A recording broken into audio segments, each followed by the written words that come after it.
Laws of perspective I want to talk about, because I always mention it, and it's not enough. I feel like it's not enough to just mention, oh, it's about laws of perspective. Like, why don't people understand laws of perspective? Why do they not have any clue about how the vision works? Well, most of the people, they just use their senses. They never actually think about them. So they also don't even know how the eyes can be deceived. They don't think about this in their daily lives. They are distracted. They have to do so much, they have duties. And then you could say, well, why do I have to think about how my eyes work? I'm just using them. God has given them to me. But it's important for deeper understanding, for control also, because also the eyes are being led, also led astray, deceived, visual deceptions through models, through graphics, through animations, movies, all kinds of artificially created things that are out there, made by people, other people that you sometimes don't even know who they are. So it's even more important to know the workings of the visual world and your physical eyes. That's how you perceive the physical world, with your eyes, right? And light plays an important role. Light does not play an important role when hearing, right, with your ears, or when you're tasting a fruit or something, with all the other senses. Light plays a role with their vision. Okay, so there's a physical vision that comes from the physical eyes, with which we perceive the creation, the world, reality, plus deceptions. We're just perceiving it equally, first of all. Then it comes into the processor, so to say, the brain, and then, in the best case, there is a spirit that discerns between truth and lies. But many stop at the processor of the brain that just equally perceives everything, and they identify themselves with that processor that equally perceives everything, and anything that they get fed with, they just believe. When something is worded in a certain way, then they just believe it because it's convincing. But there must be a spirit in place behind you. That is what it means being born again from spirit, that actually takes the information, realizes that there is true and false information, and then upon your spiritual abilities and upon your general experiences from which you can draw knowledge, you then try to discern and dissect the information, order the information into truth and lies, It's true that there are lies. If you say everything is true, then, who does that? Who says everything is true? And the same goes with God. Who says everything is God? Good. That's exactly the point. We live in a world where there are lies, and there's this truth. God is truth. Lies comes from the father of lies. Within truth, this all-encompassing truth that is life, that we were given, the creation, everything that God has created, there are lies. These lies are usually man-made through artificially created models, graphics, whatever. So it's very important to dissect between truth and lies. Not everything is good, you know. And not everyone is completely good, like people on earth.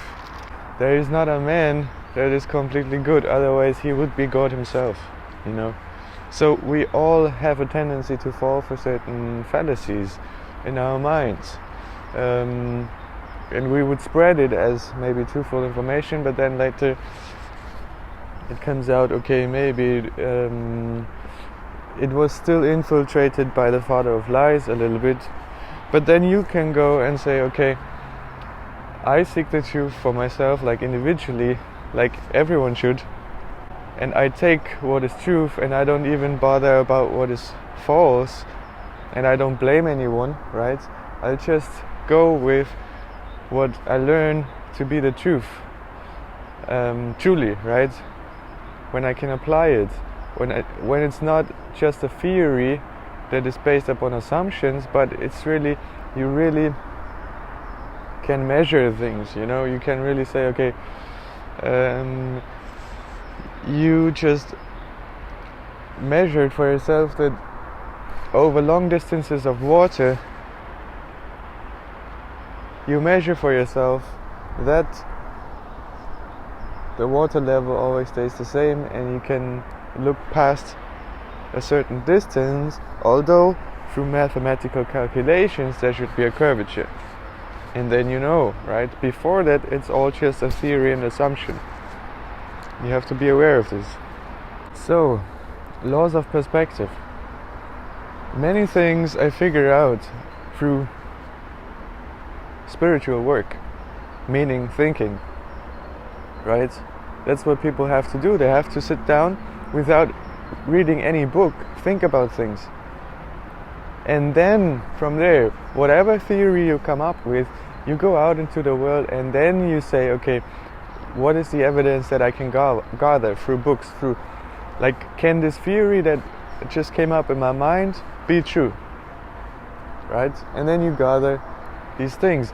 But usually what happens in this world is that people from a young age on, they were already fed with theories. They never actually had the time or like the moment to think, to actually look at reality and think to themselves, like, how could it possibly work, right? And then they're already being fed with these theories, and then they believe these theories more than what they would actually perceive and come up with by themselves. And it's even deemed to be wrong to come up with your own theories, right? So people actually never go there, right? They are afraid, okay, so they believe what's already out there, what they were graded for. These theories, by these names, always keeping on referring to the same old names, and this is how the system basically works. Nobody really reproves, is this true? And I'm saying most of the things that I think about comes first from heaven, so to say, and then I see, okay, what spirit was behind this, right? Behind this information. You get information in your head. If you're looking at the sun and you're thinking, you get information from your head, and you're thinking, well, how could it all possibly be? Or you look at a lake or at a plant or whatever. You get information, right? From all kinds of spirits. Then you come up with a theory. And then you go out into the world and say, okay, what other people have been talking about this already, thinking about this already, done work on this topic already, right? And that's the true study. Everyone can do this, especially nowadays, everyone can do this from home. You don't have to go to a library anymore, you don't have to pay too much money to get certain information and reprove either your theory or debunk your own theories, right? It's that simple. And then again, anything that is out there doesn't mean that it's true. You then still have to use discernment and as much as you can, and none of us is God, but as much as you can, to get to the truth. That's what we have to do. Jesus says it, seek the truth. And there is a spiritual truth and a physical truth. So we seek the truth. If you want to know what gender you are, then seek the truth. Look at your genitals, and then you know the truth, but you basically have to accept the truth for what it is, right? If you seek the truth, you're looking at your genitals and you're still saying, no, it's not like this, then how should truth set you free? How should truth set you free? It's not gonna happen, because you're basically denying the truth, and then you're just confusing yourself in the spirit, saying, okay, somehow I can accept that, right? And you're confusing yourself, and from this spiritual confusion it translates to the body, and where you're saying, okay, I need to change my body with plastic surgery to become what I believe to be, right? I cannot accept what I am, what God has, how God made me. And it's basically not your fault, because this is promoted in the world, that the people cannot accept themselves anymore as they are, and realize that God has made them the way they are, and they basically have to accept that. But obviously the world leaders, or the deceiver of this world, has a mission to differ from whatever would have to be accepted by you as God's creation, because obviously the deception is that God doesn't exist, right? That's the groundwork deception, so to say. And out of this simple deception, all the other deceptions come from. You cannot build lies if you don't hide the truth. You have to hide the truth, and then give a little bit of truth, and then mix in your lies, right? So, laws of perspective. I'm coming back to this now. There is something called vanishing point, and when we listen to the words, we already have an idea what that actually means. Vanishing. Things are vanishing the further they go away. Literally vanishing. But not actually vanishing, like in the sense of a train that drives away from you doesn't exist anymore the moment you don't see it anymore. Yes, it exists and it goes further, but to your perception it vanishes. Okay, that's an illusion. You may think, based upon that illusion, the train is gone because it's out of your sight, but truly the train moves further and it picks up other people at other stations, right? And you can reprove that by calling someone who is standing at a station that you don't see anymore, and the train has arrived, and you, right? This is how you know, okay, the train still exists. It was just an illusion in your mind that the train was disappearing and vanishing.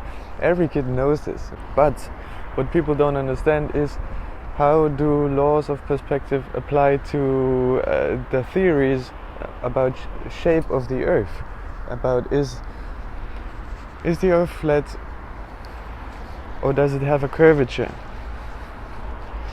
And the thing is that laws of perspective do not change whether the earth is a ball or it is flat. The laws of perspective stay the same. The thing that people have to realize is that laws of perspective do not change. Your vision does not change whether you stand on a ball or on a flat earth. So you cannot really say, like right from the top, so to say, that laws of perspective or perspective is an evidence to flat earth. What I am saying here is that there are these laws of perspective, and because they are there, if people believe in the ball, they must realize that things disappearing at the horizon works just as much as on a flat earth as it works on a ball with a curvature. Okay. The only way to disprove a curvature is actually figuring out if water has a level. That's basically, if you want to disprove the curvature, then stay with what the curvature actually is, right? You cannot say, okay, you take laws of perspective and then you say, well, the curvature doesn't exist. It's just then it just builds upon what you then already know about levels. Then it builds upon that fact, and it's just gathering more evidence. And laws of perspective cannot be like the groundwork. Groundwork is truly look at the ground. Is the earth flat then or curved? Then you have to look what evidence can you gather around that topic of curvature. Okay, you cannot say, well, the earth isn't curved because things are vanishing, or the earth is curved because things are vanishing. It goes both ways. Okay, when people argue for the ball, usually they refer to, well, the ship, right? Ship at the horizon. The ship vanishes, it disappears, it goes beyond the horizon, and like as if it would go around the ball. That's how they argue. They do not realize that they cannot argue like this because, again, laws of perspective apply to any kind of shape you're standing on. Because laws of perspective come from the eye, your visual eye, your physical eye, the way you visually perceive the world. And this does not change whether you stand on a ball, whether you stand on a flat earth. Okay? Or a banana or a pear, whatever shape the earth should have. Some say, I don't know what they're saying, all kinds of stuff. But laws of perspective don't change, essentially. Yet what changes is due to the shape that you're standing on. There is something that changes. The higher you go, the horizon will move with you on a level. Okay, you can climb up a mountain and experience this for yourself. You can step into an airplane, and if you have no destination to go, you just buy a ticket and go somewhere, just to prove to yourself that at these heights you're still looking at the horizon with eye level. You don't have to look down, you don't have to look up. The horizon is perfectly eye level, and airplanes fly at what, like 10 kilometers in the air? Is it too much? No. I don't know the exact number, but you can experience this for yourself, and then you can still say, well, at these heights you cannot really expect curvatures to see. Then you can look up footage from airplanes, from military airplanes that are flying at 20 kilometers or even higher. Okay, and there is footage that they are showing you, and even though they might use curved lenses, like fisheye lenses to film their experience, you can still tell that the horizon is at eye level, and it's not like significantly, you don't have to significantly look down, whereas on a ball that is what would happen, because to each side, if you stand in the middle, to each side the ball would be curving away, right? The horizon would become lower and lower. You then can still say, well, it's not high enough to see that happening. This is the point then where you can possibly say that you know something, right? Because there is no footage that you can analyze. You cannot go to these heights yourself. the only way you could do this is like send a helium balloon with a camera into the sky. Helium balloons, I think they can go up to 100 or even further, 100 kilometers into the air, and then you could maybe have some evidence. But as long as this doesn't exist in your life, this kind of evidence, all you can do is take this, what you know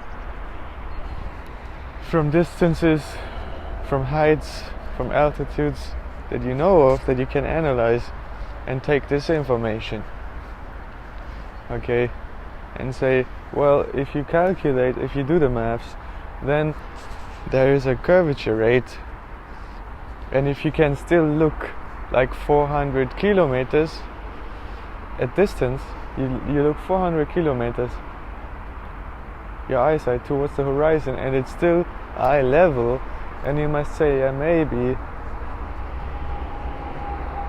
the maths doesn't work, or something doesn't work here. So at least you must realize, okay, maybe there is something about the curvature that is not quite true. And then once you are there, you can actually try to figure out the truth about this. But before that, if you just assume that there is a curvature and you're just living off of these theories in your mind, just because it makes sense in your mind doesn't mean that it's actually true out there. And so laws of perspective apply to both things, yet once you change your location significantly, that means you're going higher, high up, away from the ground. It then has different results due to the shape that you're standing on. If the earth is flat, basically what happens is that the horizon line keeps bending upwards until there would be the end of the earth, right? Until you would reach a height where you could actually see the edge of the world, so to say, right? The end of the flat plane, if that's ever possible. Maybe what you would see is the white Antarctica, the white ice wall of Antarctica. You would see that, okay, but it would still be eye level, because due to your location on Earth, it's that simple. You do not change your location horizontally. If you then change your location horizontally, it would still apply until you get to the end of the world. And eventually, I mean, if you're standing in the middle of a flat Earth, of a flat plane, then 360-degree horizon would line up with your eye level. If you're standing in the middle, let's say at 50 kilometers in the air, at an altitude of 50 kilometers, you're standing in the air at the middle of the earth, then you find yourself in a perceived bowl underneath you, and the earth is bending upwards towards the horizon that is 360 degrees around you. It's that simple. When you then get towards the edge, let's say, just assume, not saying that it's true, but just assume that there was an edge to this plane, like a chessboard, for example. First you're standing in the middle of the chessboard, high up in the air, but then you're moving towards the edges. Then you realize, okay, because there is an edge, you will eventually look down, right? It will not align with your eye level anymore, because there comes an edge of the plane underneath you. But the rest, if you're looking back, if you're looking towards the middle of the chessboard, so to say, it will still align with your eye level. Okay, all like to the sides, to the left, to the right, and to the middle of the chessboard, it would still align with your eye level. Okay, the earth, like it's this illusion that is being created because you changed your height. But where the edge is, the edge of the chessboard, you would have to look down, because there is this edge, and this edge is happening way underneath you, like 50 kilometers underneath you, and that's what's happening. When you move back to the center of the board, obviously the part of the edge that you had to look down upon, like at an angle that is going down, it will rise back up to eye level, okay, the further you get to the center or to the middle of the board. It's that simple. These are laws of perspective. Another law of perspective is that you have parallels, for example, like a train track. You know that they are perfectly parallel because the train is going on these train tracks like thousands of miles, and they keep staying nearly parallel all the time, okay? And if you even if you have if you have parts where you have a straight line, you know it's perfectly straight. Not perfectly probably, but it's a good deal straight. And these tracks are laid into the landscape. Then you realize, okay, these train tracks in reality are parallel, but to your perception, due to your location, these train tracks will meet at some point at the horizon. And if then there comes a train and you're watching the train go driving past you, and then you're watching the train moving towards the horizon, you realize the train gets smaller and smaller and it will move upwards. Although the truth is that it's still going flat, more or less. On a flat surface, it's not actually going upwards, but it's due to your perspective. What you perceive visually is that it's slightly going upwards towards the horizon line, and it becomes smaller from all angles, you know. The width becomes smaller and the height becomes smaller to all sides. And things like the wheels of the train that are already smaller than the wagon when they are close to you, then you know that once the train moves further away from you, anything that is smaller than the wagon will significantly get smaller the further it goes away. So at some point you would think, okay, I can't see the wheels anymore, and the wagon is just without wheels driving onto these train tracks. But that's not the truth. Obviously that's just something you observe with your physical eye because of the laws of perspective. And then eventually also the wagon will decrease and decrease in size. But anything that is smaller than the wagon itself, than the size of the wagon, such as the wheels, will significantly get smaller the moment it drives off into distance. And then what you're left with is everything that was bigger than the wheels, such as the wagon, and then at distance you only see the wagon, and at some point even the wagon will have disappeared. And a second thing that comes in is that your horizon line, due to your height of the body, of the eye level, right, of your eyes, whether you're 150, 160, 180 or 2 meters high, your eye level has a certain height, and that height defines how far you can look, defines your horizon line. So that means even if you could potentially look further than the horizon, due to your very small height, your horizon is actually just 5 kilometers away from you, and it's a circle that is around you. So this comes into play. Even if you could potentially look further, because you are so small and standing on this vast plane, let's just assume it's a flat earth, you're standing on this vast plane in the middle of nowhere, so to say, on this chessboard, and due to your very, very small height compared to this vast plane, you can only see 5 kilometers ahead. I mean, what you can only perceive from the plane underneath you, that is 5 kilometers ahead. But anything that is higher, such as stars or the sun, the moon, or maybe some buildings at the end of that horizon, you can see peek through, right? you can still see these buildings when they are behind your horizon, that is about 5 kilometers.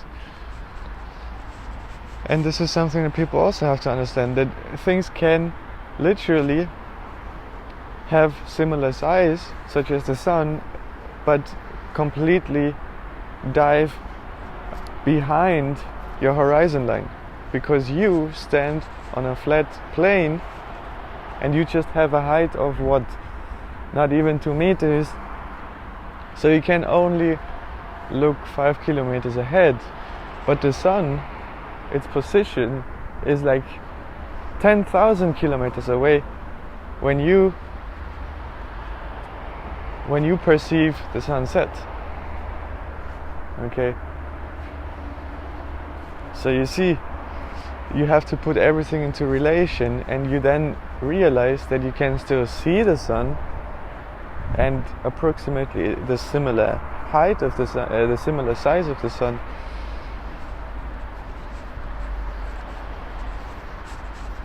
You can still see the sun, but it looks as if it was diving behind something, behind your horizon line. Because again, it all depends on your location on Earth, and you do not change your location, and your eyes cannot zoom. So the horizon line is basically fixed. You cannot change that. So it's similar, it works similar, like you're looking at a roof. If you've ever looked at a roof that is a little bit higher and further away from you, then you know, due to perspective and angles, you're looking, for example, let's say the roof is actually flat of this house. It's not some other shape. The roof is flat of this house. You're looking at the front wall, at the facade of this house, and the roof is flat. Okay, so you're looking actually at the edge of wall and roof. That's your horizon line.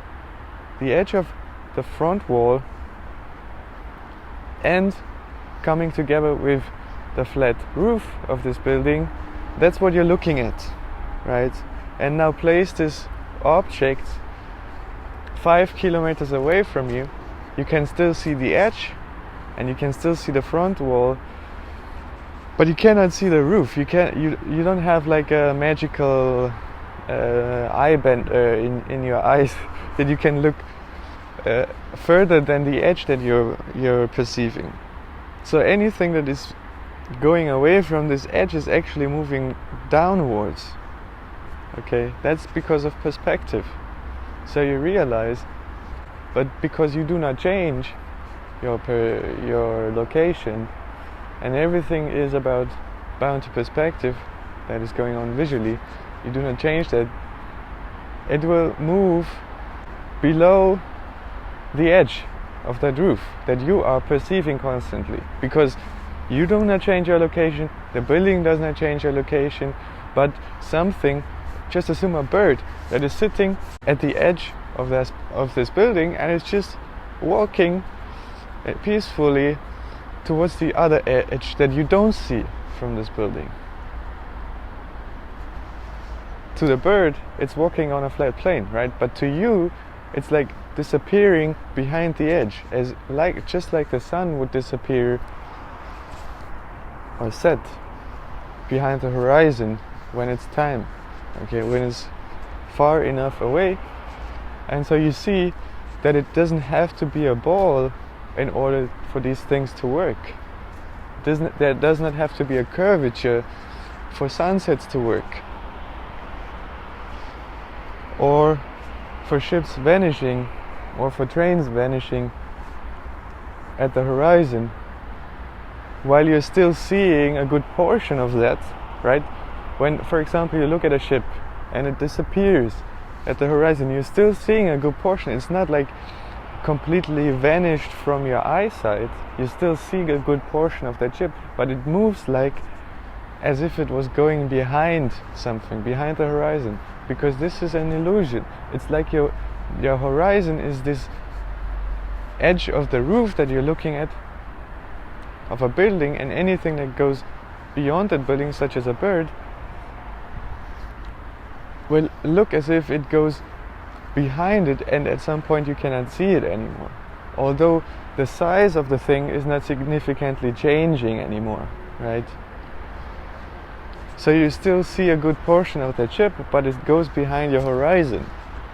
That's what I'm saying, and this works perfectly with a flat plane. Okay.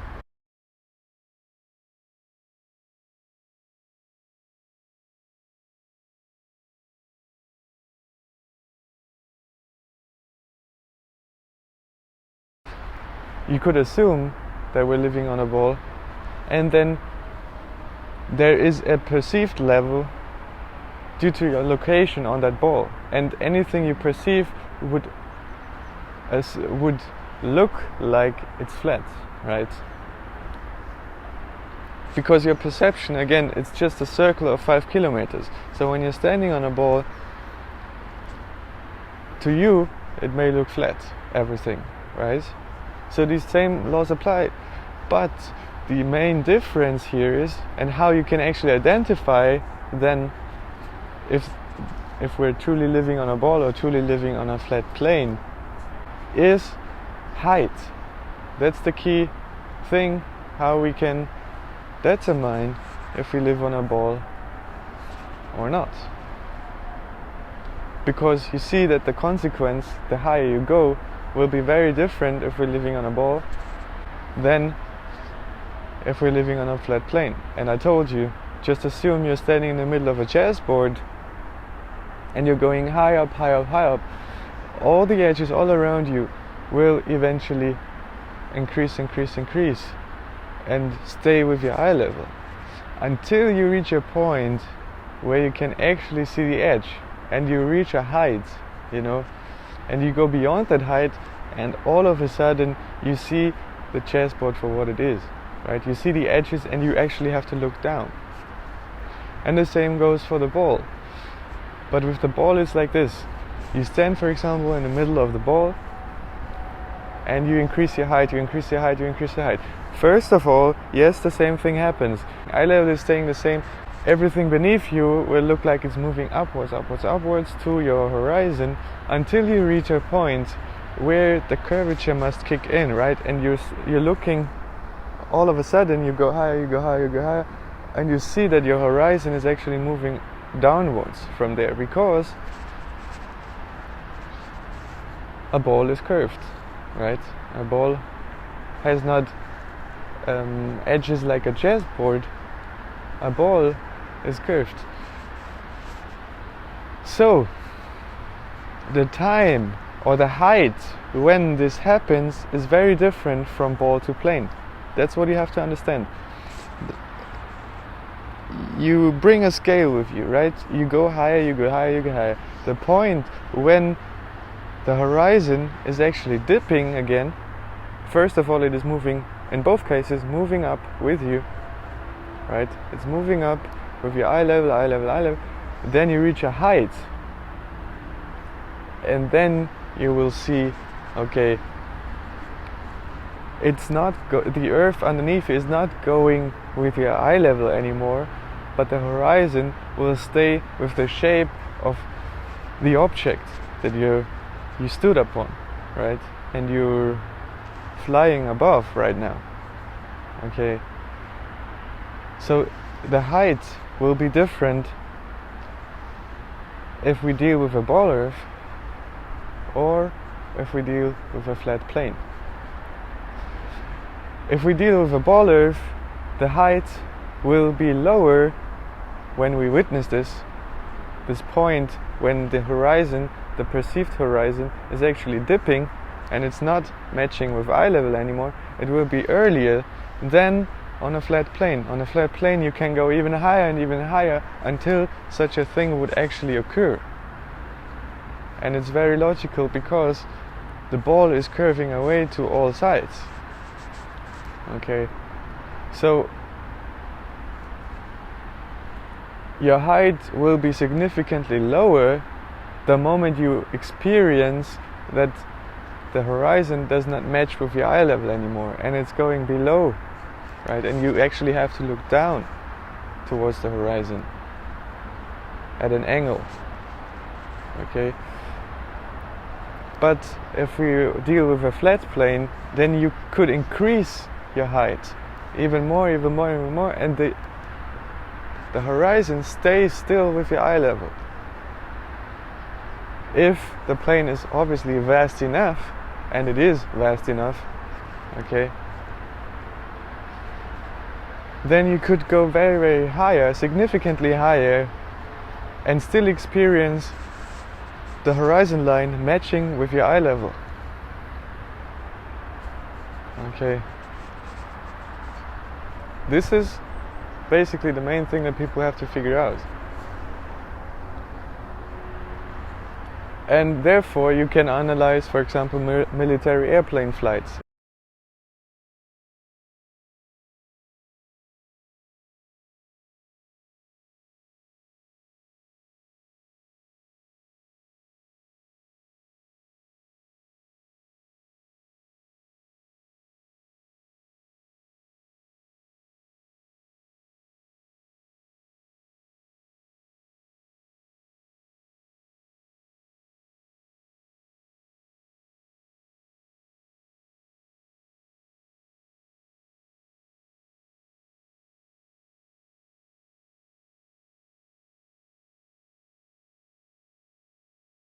And you know, okay, a certain military airplane can fly at certain heights, but it's probably not enough.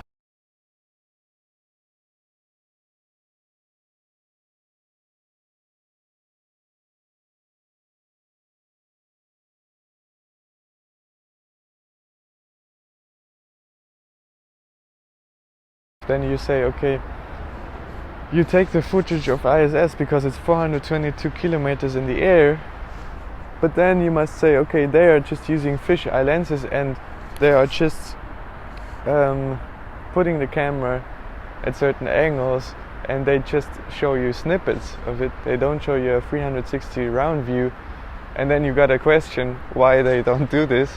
They could easily do that, and there you already have the answer probably to whatever you're looking for. But again, you cannot just say, okay, because they're not doing it, it's a weak argument, you know. But you can probably already tell the reasons behind why they are not showing 360 footage truly, and not using fisheye lens, okay. But they're doing this obviously for certain reasons. Don't want to reveal too much to you. You're going in an existential crisis if all of this is new to you, but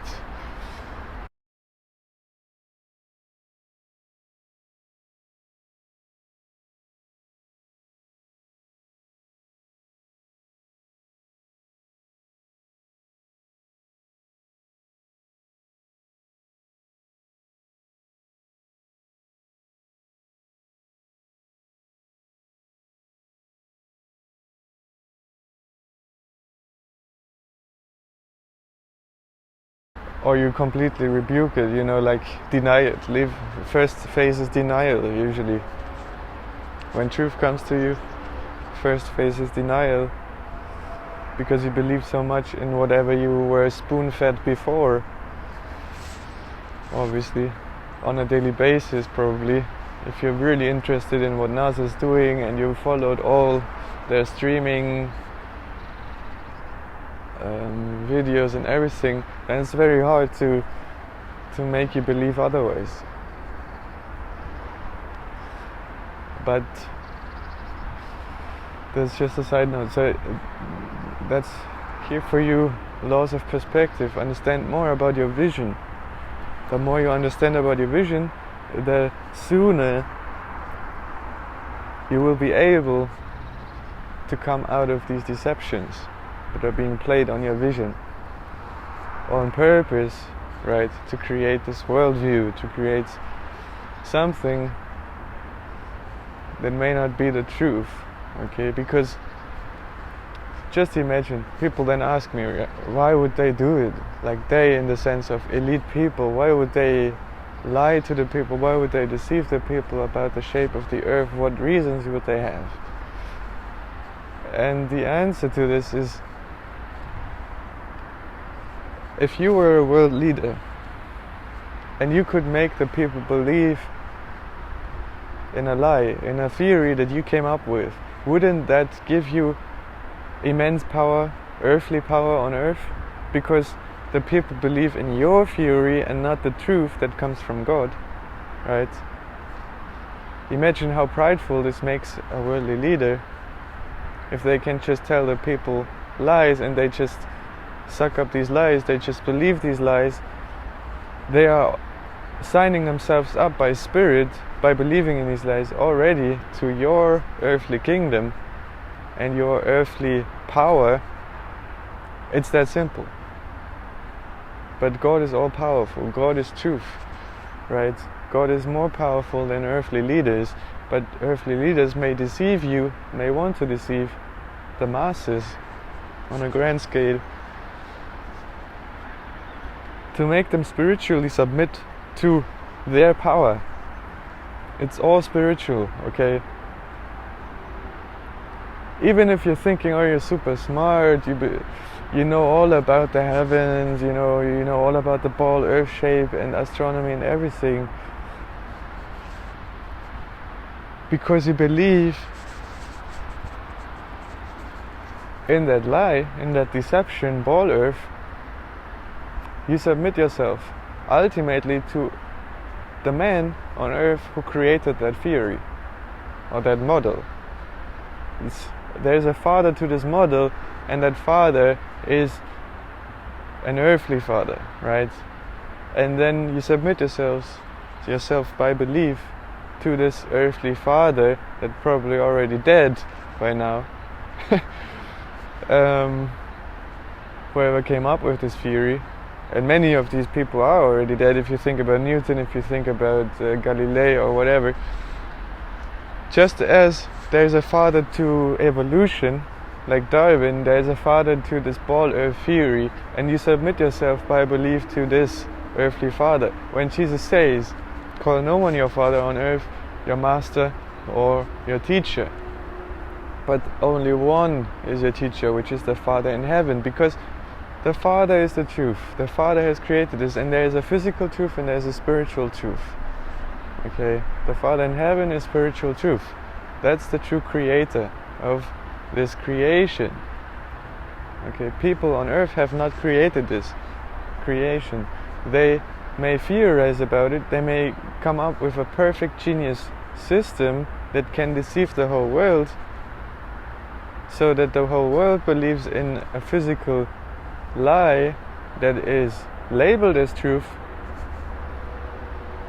But through this, they already submit themselves to these earthly masters and leaders and teachers and earthly fathers of these theories. It's that simple. But truth is way above this.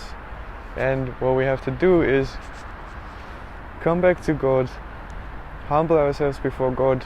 Whatever we think we've learned in university, however smart we believe ourselves to be, if we're just working within these lies, then you're just smart in the realm of this lie. Don't you realize this? If there are theories and you are very smart in these theories, but these theories do not represent the truth, a model does not represent the truth, then you can be very smart, like book smart, within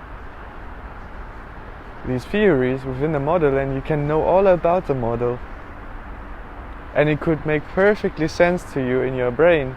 It can still not be the truth. Okay? If you cannot agree with this wisdom, then you are ignorant. Okay? And you live in denial, because wisdom comes before knowledge, because knowledge is something that we accept as knowledge, is information that we accept as knowledge, first of all. And most of what comes out of university we just accept as knowledge. We just accept it because it feels serious, right? We were being tested for this. People gave us grades for this. We get a good salary for reproducing, copy-pasting all of this stuff constantly. We feel like we're part of the majority of something huge, right? We're earthly huge. But again, everything that is on earth is very small compared to what God is in heaven.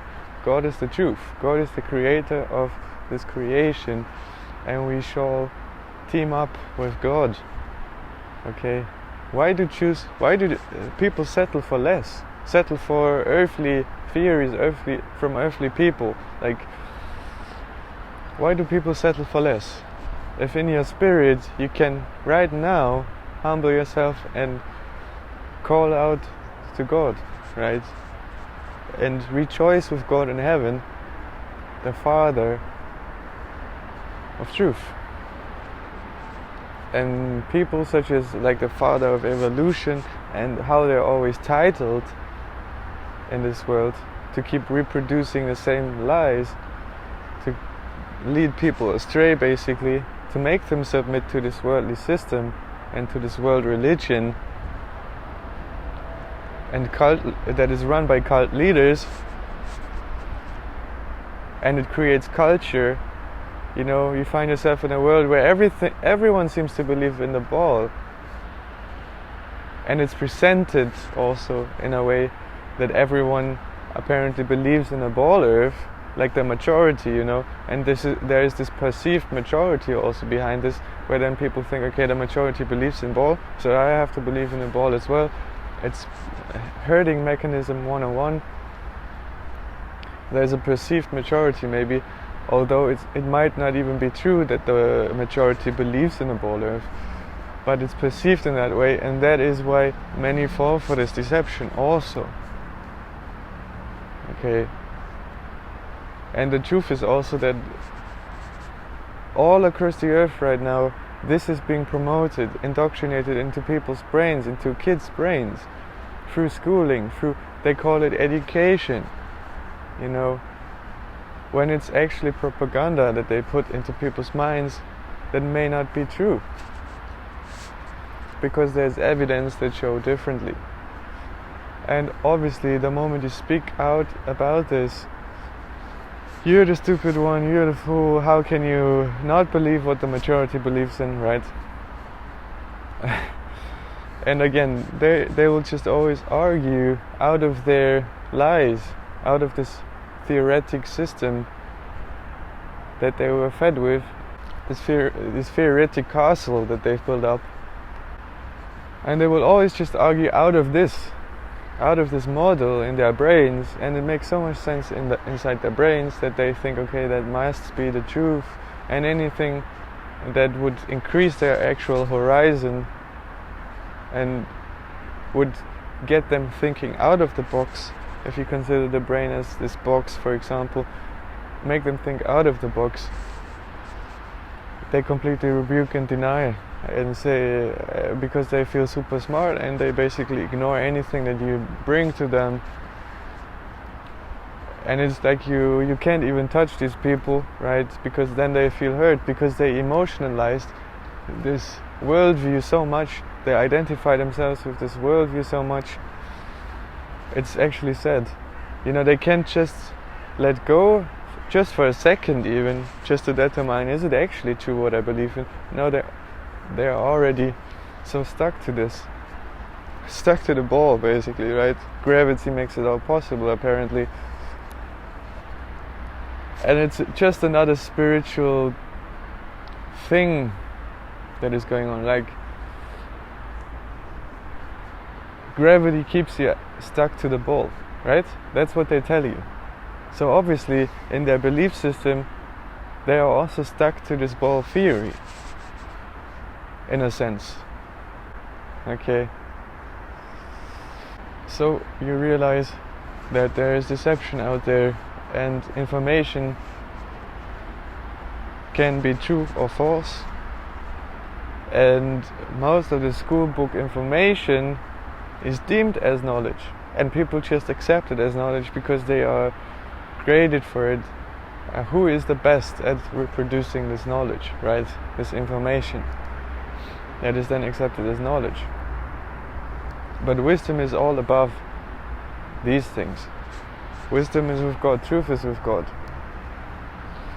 These are heavenly things, okay? And if wisdom and knowledge aligns, then there is truth.